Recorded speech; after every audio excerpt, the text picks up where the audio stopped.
Hi, I'm Khalib Thompson and welcome to the weekly news roundup from Jamaicans.com on Caribcast.tv, covering January 3rd to January 9th, 2014.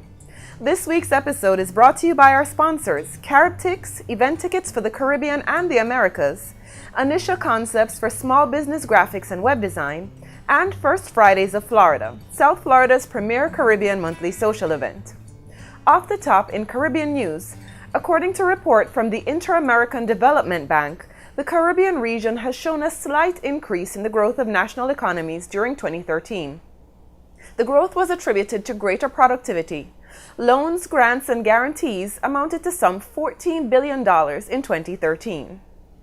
The Caribbean region's first conference on sports tourism will be held at the end of January 2014 in Martinique. The Caribbean Sport Tourism Conference will last 2 days and include workshops, discussions, and presentations to provide a clear picture of the growing trend towards sports tourism in the region. The conference is being organized by Sea Sport magazine.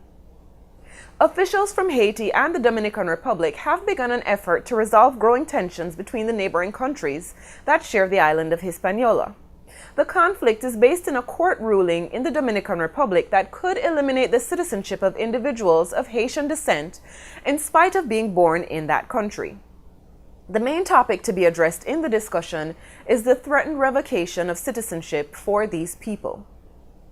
In Jamaican news, Orville Shaggy Burrell, international reggae recording artist, continues to help the Bustamante Hospital for Children. His annual concert benefiting the hospital was headlined this past weekend by Jan10 with appearances by Shaggy, Neo, Sean Paul, Lady Saw, Carlene Davis, and Tessan's fellow Voice alumnus Matthew Schuler. Jamaica has raised its minimum wage by 12% as the local currency loses value and inflation grows.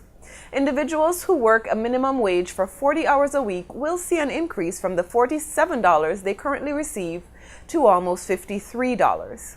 The current exchange rate is 106 Jamaican dollars for a single US dollar. The Caribbean Hotel and Tourism Association's first tourism marketing event will take place in Montego Bay and offer an opportunity to showcase Jamaica's tourism potential. According to Wickham McNeil, Minister of Tourism, the Caribbean Travel Marketplace 2014 is the biggest and most consequential business-to-business marketing event in the Caribbean hospitality industry. It is estimated that 1,200 delegates from over 28 nations will attend the event. Supporters of decriminalization of Ganja are set to launch a Cannabis Growers Association as part of the introduction of a formal Ganja industry on the island.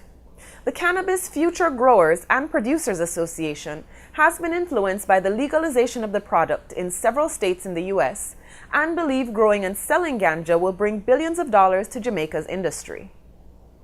In Diaspora news, the Jamaican Diaspora Task Force and the Jamaica Teachers Association have partnered to present the first Education Summit in Jamaica in February 2014. The event will host more than 300 education stakeholders from overseas and from Western Jamaica. According to Leo Gilling, representative to the Diaspora Board for the Midwest United States, the goals of the summit are to find ways to improve education in Jamaica, understand the goals of the stakeholder organizations, recognize gaps in planning, and build on past successes. Jamaica's Dr. Golda Downer has received the U.S. Congressional Black Caucus Health Brain Trust Leadership in Advocacy Award of 2013. That's a mouthful. The award honors her work to strengthen the HIV clinical workforce in the United States. Dr. Downer oversees the distance-based HIV technology program at a Howard University training center. And in entertainment, Supercat, the legendary dancehall artist, helped to bring Jamaican dancehall music to the world during the 1990s, but he has been absent from the music scene for about 10 years. In the past few months, however, he is slowly making a comeback. He cited travel restrictions, the death of his manager, and changes in Jamaican music for his absence. He's now ready to return with a new point of view.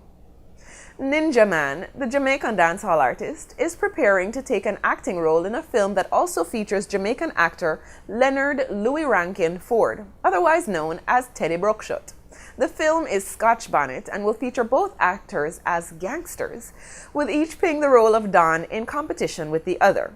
Both are excited about the film, which has not yet begun production.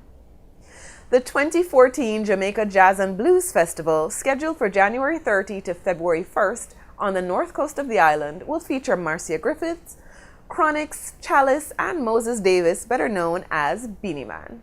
Other big stars slated to perform are Shaka Khan, Tony Braxton, Aaron Neville, and Crystal Gale from the United States.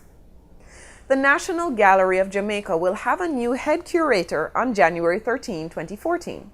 Charles Campbell, artist, educator, environmental activist, and arts writer, has been appointed to fill the role. Campbell, who was born in Jamaica but moved to Canada as a child, sees great potential for growth and development in Jamaican art. He hopes to use his considerable experience to facilitate the growth of art on the island. In sports, Jamaica's under-20 women's national football team has opened a week of training at a camp in Miami, Florida, to prepare for the 2014 CONCACAF Women's Under-20 Championship in the Cayman Islands in January. The camp features daily training sessions and 2 practice matches played against women's college teams. While discussions continue about reviving a Caribbean professional football league in the region, Captain Horace Burrell, Jamaica Football Federation President and CONCACAF President, says there's no infrastructure in place in the Caribbean to accommodate such a competition.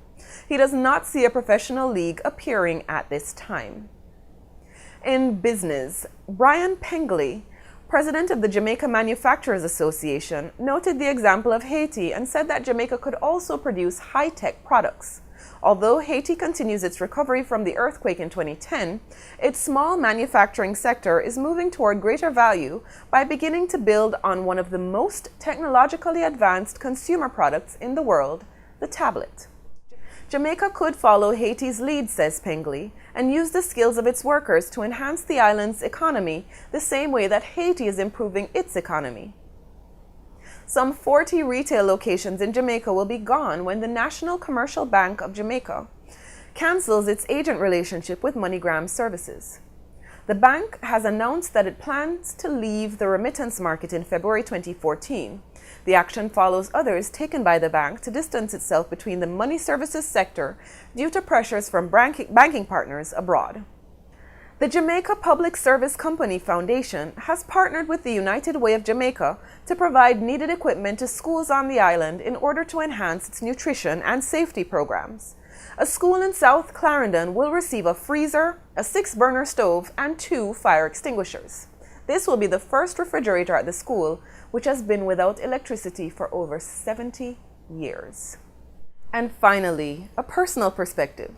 This week, I want to spend a moment addressing 2 issues. First, the issue of Wagonism.